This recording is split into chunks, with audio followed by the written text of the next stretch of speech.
Yeah, well, I grew up around an athletic family. My mom ran track at the University of Georgia. My dad played tennis here at the university, and so, kind of grown up around sports. And I actually ran a marathon before I walked. My mom and dad pushed me in a baby jogger, and so running's always been in my blood. It's always been something I've been a part of. As I got into high school, I started getting a little bit more competitive with it.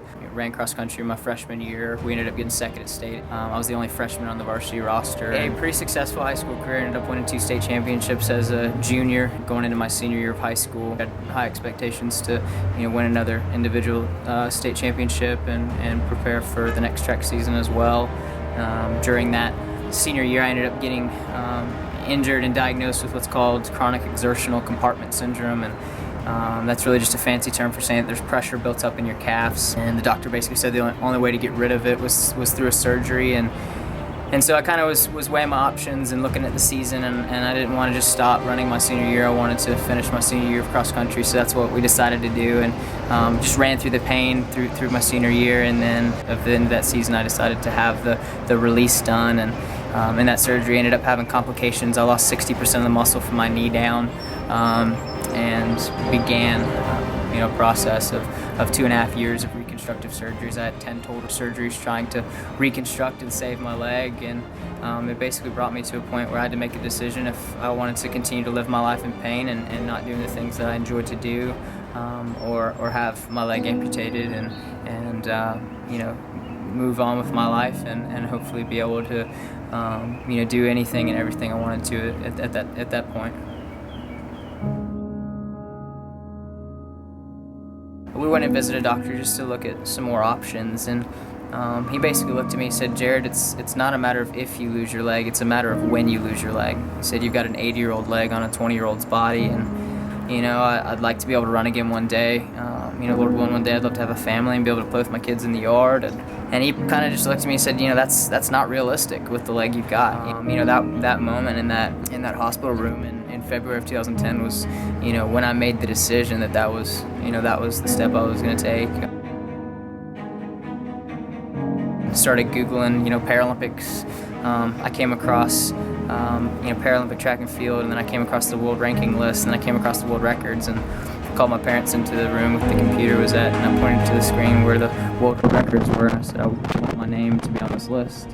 So it's not why I'm amputated, but if I'm gonna make a decision to do this, then I'm gonna have something to go after, and this is what this is gonna be for me. About 15 months after my amputation, I qualified for the Paralympic Pan American Games. Went down there seated 6th and ended up winning a gold medal and running the fastest time in the world in 2011 in the 100-meter dash. And so I crossed the finish line, and I got down on a knee, and I said, "Really, God?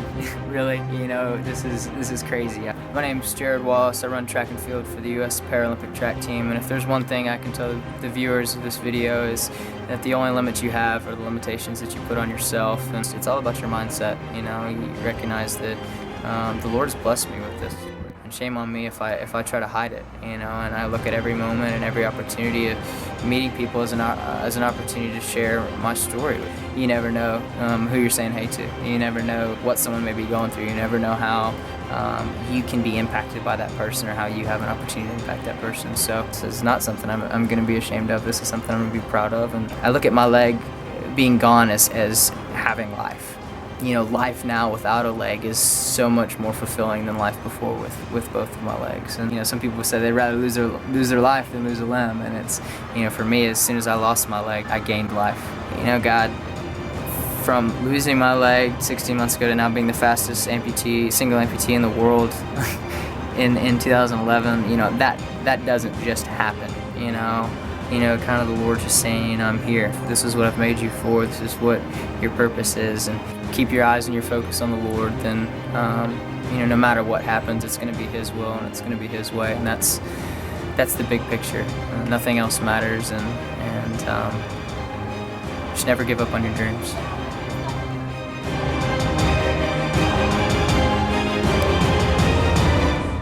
Focus is Jesus, and my purpose is to just glorify Him in everything that I do. And made probably what one of the hardest decisions at 20 years old should have been probably the easiest decision I ever made.